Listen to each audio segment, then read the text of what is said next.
ನಮಸ್ಕಾರ ಚೇಂಜಿಂಗ್ ಜೀವನ ಫ್ಯಾಮಿಲಿ. ನಿಮ್ಮ ಜೀವನದಲ್ಲಿ ಏನೋ ಒಂದು ಕೊರತೆ ಇದೆ ಅನಿಸ್ತಿದೆಯೇ? ನೀವು ಹೇರ್ ಸ್ಟೈಲ್, ಮಸಲ್ಸ್ ಎಲ್ಲದರ ಬಗ್ಗೆ ಗಮನ ಕೊಡುತ್ತಿದ್ದರೂ ಮುಖಕ್ಕೆ ಒಂದು ಮ್ಯಾನ್ಲಿಂಗ್ ಲುಕ್ ನೀಡುವ ದಪ್ಪ ಮತ್ತು ಅಟ್ರಾಕ್ಟಿವ್ ಗಡ್ಡ ಬರುತ್ತಿಲ್ಲವೇ? ಹೌದು, ಬಹುತೇಕ ಪುರುಷರಿಗೆ ಗಡ್ಡ ಬೆಳೆಸುವುದು ಒಂದು ದೊಡ್ಡ ಚಾಲೆಂಜ್ ಆಗಿದೆ. ಕೆಲವರಿಗೆ ಗಡ್ಡವೇ ಬರುವುದಿಲ್ಲ, ಇನ್ನು ಕೆಲವರಿಗೆ ಗಡ್ಡ ಬಂದರೂ ಇಲ್ಲಿ ಸ್ವಲ್ಪ ಅಲ್ಲಿ ಸ್ವಲ್ಪ ಪ್ಯಾಚಿ ಗಡ್ಡ ಬರ್ತಾ ಇದೆಯಾ? ನೀವು ಯಾವುದೇ ವಯಸ್ಸಿನವರಾಗಿರಿ ಅಥವಾ ನಿಮ್ಮ ಜೆನೆಟಿಕ್ಸ್ ಹೇಗೆ ಇರಲಿ, ಚಿಂತೆ ಬೇಡ. ಇಂದಿನ ಈ ಫುಲ್ ವಿಡಿಯೋದಲ್ಲಿ ನಿಮ್ಮ ಟೆಸ್ಟೋಸ್ಟೆರಾನ್ ಅನ್ನು ನ್ಯಾಚುರಲ್ ಆಗಿ ಬೂಸ್ಟ್ ಮಾಡಿ ಪ್ಯಾಚಿ ಗಡ್ಡವನ್ನು ಸರಿಪಡಿಸಿ ಮತ್ತು ಕೇವಲ 3 ತಿಂಗಳಲ್ಲಿ ದಪ್ಪ ಗಡ್ಡವನ್ನು ಹೇಗೆ ಬೆಳೆಸಿಕೊಳ್ಳಬೇಕು ಎಂಬುದಕ್ಕೆ ಸೈಂಟಿಫಿಕ್ ಆಗಿ ಸಾಬೀತಾದ ಸಂಪೂರ್ಣ ರೋಡ್ ಮ್ಯಾಪ್ ಅನ್ನು ನಾನು ನಿಮಗೆ ನೀಡುತ್ತೇನೆ. ಈ ವಿಡಿಯೋವನ್ನು 1 ನಿಮಿಷವೂ ಸ್ಕಿಪ್ ಮಾಡಬೇಡಿ, ಏಕೆಂದರೆ ಅರ್ಧ ಇನ್ಫಾರ್ಮೇಶನ್ ತಿಳಿದುಕೊಂಡು ಇನ್ನು ಅರ್ಧ ಇನ್ಫಾರ್ಮೇಶನ್ ಬಿಟ್ಟರೆ ನಿಮಗೆ ನಷ್ಟವಾಗುತ್ತದೆ. ಅದಕ್ಕೆ ಈ ವಿಡಿಯೋವನ್ನು ಫುಲ್ ನೋಡಿ. ಈ ವಿಡಿಯೋಗೆ ನೀವು ಹೊಸಬರಾಗಿದ್ದರೆ ದಯವಿಟ್ಟು ವಿಡಿಯೋನ ಲೈಕ್ ಮಾಡಿ ಮತ್ತು ಚಾನೆಲ್ ನ ಸಬ್ಸ್ಕ್ರೈಬ್ ಆಗಿ. ಲೈಕ್ ಮಾಡೋದ್ರಿಂದ ಇನ್ನೊಬ್ಬರಿಗೆ ಸಜೆಷನ್ ಆಗುತ್ತದೆ ಅಷ್ಟೇ. ಬನ್ನಿ ಶುರು ಮಾಡೋಣ. ಮೊದಲಿಗೆ ಗಡ್ಡ ಬೆಳೆಯುವುದು ಹೇಗೆ ಎಂದು ಅರ್ಥ ಮಾಡಿಕೊಳ್ಳಿ. ಇದು ಮ್ಯಾಜಿಕ್ ಅಲ್ಲ, ಇದು ಸಂಪೂರ್ಣವಾಗಿ ವಿಜ್ಞಾನ. ನಿಮ್ಮ ಬೆಳವಣಿಗೆಯನ್ನು ನಿರ್ಧರಿಸುವ 3 ಮುಖ್ಯ ಕಾರಣಗಳನ್ನು ನೋಡೋಣ. ಕಾರಣ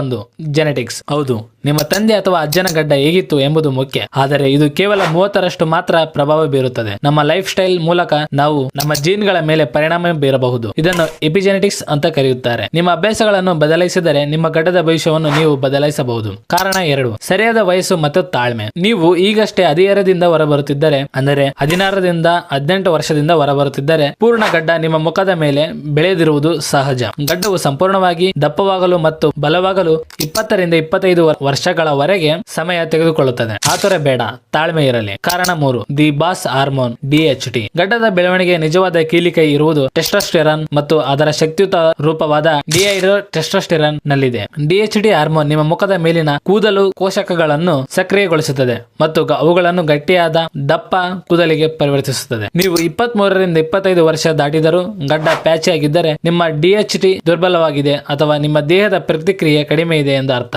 ಗಡ್ಡದ ಬೆಳವಣಿಗೆಯನ್ನು ಹೆಚ್ಚಿಸಲು ಇನ್ನು ಯಾವುದೇ ಇಂಜೆಕ್ಷನ್ ಅಥವಾ ಸಪ್ಲಿಮೆಂಟ್ ಅಗತ್ಯವಿಲ್ಲ. ಈ ಗಡ್ಡದ ಬಗ್ಗೆ ಮಾತು ಮುಂದುವರಿಸೋಣ. ಅದರ ಮಧ್ಯದಲ್ಲಿ ಈಗ ಟೆಸ್ಟೋಸ್ಟೆರಾನ್ ಅನ್ನು ನ್ಯಾಚುರಲ್ ಆಗಿ ಹೇಗೆ ಹೆಚ್ಚಿಸುವುದು 5 ಪ್ರಬಲ ವಿಧಾನಗಳು ಇಲ್ಲಿವೆ, ನಾನು ಹೇಳುತ್ತೇನೆ ಕೇಳಿರಿ. Heavy wait training, squats, dead lift ಗಳು ಮತ್ತು ಬೆಂಚ್ ಪ್ರೆಸ್ ಗಳಂತಹ ದೊಡ್ಡ ಸ್ನಾಯುಗಳನ್ನು ಬೆಳೆಸುವ ವ್ಯಾಯಾಮಗಳನ್ನು ನೈಸರ್ಗಿಕವಾಗಿ ಟೆಸ್ಟೋಸ್ಟೆರಾನ್ ಅನ್ನು ಉತ್ಪಾದನೆ ಹೆಚ್ಚಿಸುತ್ತವೆ. ಇನ್ನು ಕೆಲವರು ನಾವು ಜಿಮ್ಗೆ ಹೋಗೋದಿಲ್ಲ, ನಾವು ಏನು ಮಾಡಬೇಕು ಅಂತ ಕೇಳುತ್ತಾರೆ. ಅಂತವರು ವಾರದಲ್ಲಿ 3ರಿಂದ 4 ಬಾರಿ ಕನಿಷ್ಠ 45 ನಿಮಿಷಗಳ ಕಾಲ ಭಾರ ಎತ್ತುವ ವ್ಯಾಯಾಮವನ್ನು ಮಾಡಿ. Deep quality sleep. ನೀವು ಮಲಗಿರುವಾಗ ನಿಮ್ಮ ದೇಹದ ಹಾರ್ಮೋನ್ ಗಳನ್ನು ಪ್ರೊಡ್ಯೂಸ್ ಮಾಡುತ್ತದೆ ಮತ್ತು ರಿಪೇರಿ ಮಾಡುತ್ತದೆ. ಕೇವಲ 5 ಗಂಟೆ ಮಲಗುವುದರಿಂದ ನಿಮ್ಮ ಟೆಸ್ಟೋಸ್ಟೆರಾನ್ ಮಟ್ಟಗಳು ತೀವ್ರವಾಗಿ ಕುಸಿಯಬಹುದು. ಆದ್ದರಿಂದ ಪ್ರತಿದಿನ ಕನಿಷ್ಠ 7ರಿಂದ 9 ಗಂಟೆಗಳ ಕಾಲ ಆಳವಾದ ನಿದ್ರೆ ಪಡೆಯಿರಿ. ಮಲಗುವ 1 ಗಂಟೆ ಮೊದಲು ಮೊಬೈಲ್ ಅನ್ನು ದೂರವಿಡಿ. 3ನೇದು ಟೆಸ್ಟೋ ಫ್ರೆಂಡ್ಲಿ ಡಯಟ್. ಎಂತಹ ಆಹಾರ ಸೇವಿಸಬೇಕು? ಮೊಟ್ಟೆ, ಚಿಕನ್, ಸೊಪ್ಪು ಸ್ನಾಯು ನಿರ್ಮಾಣ ಮತ್ತು ಹಾರ್ಮೋನ್ ನಿವಾರಣೆಗೆ ಮುಖ್ಯವಾಗುತ್ತದೆ. ಇದು ಆಲಿವ್ ಎಣ್ಣೆ, ಅವಕಾಡ, ಮೀನು ಇವು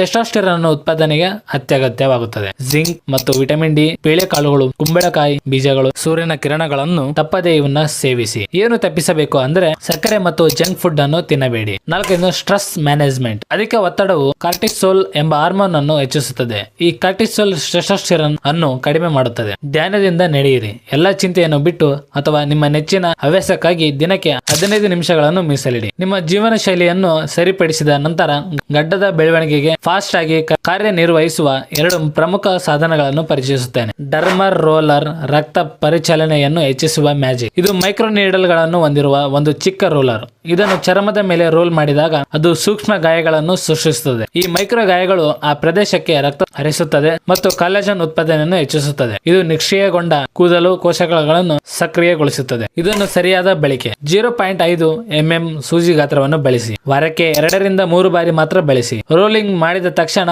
ನಿಮ್ಮ ಗಡ್ಡದ ಬೆಳವಣಿಗೆ ಎಣ್ಣೆ ಅಥವಾ ಸಿರಮ್ ಅನ್ನು ಹಚ್ಚಿ. ಅದು ಹೀರಿಕೊಳ್ಳುವಿಕೆ ಹೆಚ್ಚಾಗುತ್ತದೆ. ಮಿನಾಕ್ಸಿಡಿಲ್ ವೈದ್ಯಕೀಯ ಆಯ್ಕೆ. ಇದು FDA ಅನುಮೋದಿತ ಔಷಧಿಯಾಗಿದ್ದು ಕೂದಲು ಕೋಶಕಗಳಿಗೆ ರಕ್ತದ ಚಾಲನೆಯನ್ನು ಹೆಚ್ಚಿಸುವ ಮೂಲಕ ಕೂದಲು ಬೆಳವಣಿಗೆಯನ್ನು ಉತ್ತೇಜಿಸುತ್ತದೆ. ಗಡ್ಡದ ಬೆಳವಣಿಗೆಯಲ್ಲಿ ಇದು ಅತಿ ವೇಗದ ಮತ್ತು ಅತ್ಯಂತ ಪರಿಣಾಮಕಾರಿ ಫಲಿತಾಂಶವನ್ನು ನೀಡುತ್ತದೆ. ಎಚ್ಚರಿಕೆ: ಇದು ಔಷಧಿ ಆಗಿರುವುದರಿಂದ ಬಳಸುವ ಮೊದಲು ಚರ್ಮ ರೋಗ ವೈದ್ಯರನ್ನು ಸಂಪರ್ಕಿಸಬೇಕು. ಇದನ್ನು 18 ವರ್ಷಕ್ಕಿಂತ ಮೇಲ್ಪಟ್ಟವರು ಮಾತ್ರ ಬಳಸುವುದು ಸೂಕ್ತ. ಸಣ್ಣ ತುರಿಕೆ ಅಥವಾ ಶುಷ್ಕತೆಯಂತ ಇರುವಂತಹ ಕೆಲವು ಅಡ್ಡ ಪರಿಣಾಮಗಳು ಸಾಮಾನ್ಯವಾಗಿ ಇರುತ್ತದೆ. ಗಡ್ಡದ ಬಗ್ಗೆ ಇರುವ 4 ದೊಡ್ಡ ತಪ್ಪು ಕಲ್ಪನೆಗಳನ್ನು ಅವುಗಳ ಸತ್ಯಾಂಶ ಇಲ್ಲಿವೆ ನೋಡಿ. ಮಿತ್ 1, ಪ್ರತಿದಿನ ಶೇವಿಂಗ್ ಮಾಡಿದರೆ ಗಡ್ಡ ದಪ್ಪವಾಗುತ್ತದೆ. ರೇಜರ್ ಕೇವಲ ಕೂದಲವನ್ನು ಕತ್ತರಿಸುತ್ತದೆ, ಹಾರ್ಮೋನ್ ಗಳನ್ನು ಬದಲಾಯಿಸುವುದಿಲ್ಲ. ಶೇವಿಂಗ್ ಕೇವಲ ತೀಕ್ಷ್ಣವಾದ ಅಂಚನ್ನು ನೀಡುತ್ತದೆ, ಗಡ್ಡ ದಪ್ಪವಾಗಿ ಬೆಳೆಸುವುದಿಲ್ಲ. ಮಿತ್ 2, ಗಡ್ಡಕ್ಕೆ ಕತ್ತರಿ ಹಾಕಿದರೆ ಗಡ್ಡ ದಟ್ಟವಾಗುತ್ತದೆ. ಟ್ರಿಮ್ಮಿಂಗ್ ಕೇವಲ ಗಡ್ಡದ ಆಕಾರವನ್ನು ನಿರ್ವಹಿಸುತ್ತದೆ, ಬೆಳವಣಿಗೆಗೆ ದರವು ಹಾರ್ಮೋನ್ಗಳು ಮತ್ತು ಪೋಷಣೆಯಿಂದ ನಿರ್ಧರಿಸಲ್ಪಡುತ್ತದೆ. ಮಿತ್ 3, ಸಪ್ಲಿಮೆಂಟ್ಗಳು ಗಡ್ಡವನ್ನು ದಪ್ಪವಾಗಿಸುತ್ತದೆ.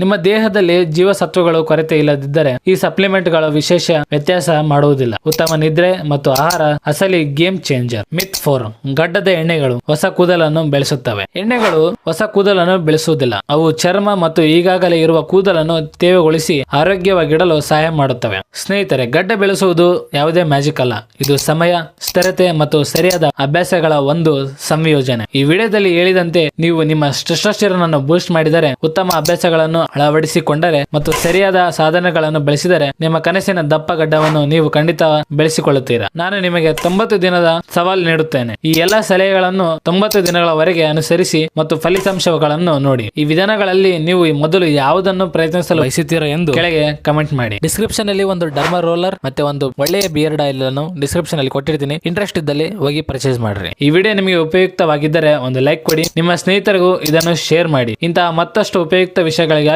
ನಮ್ಮ ಚಾನೆಲ್ ಸಬ್ಸ್ಕ್ರೈಬ್ ಆಗಿ ಈ ವಿಡಿಯೋಗೆ ಒಂದು ಲೈಕ್ ಮಾಡಿ. ಮುಂದಿನ ವಿಡಿಯೋದಲ್ಲಿ ಸಿಗೋಣ. Thank you for watching. Bye.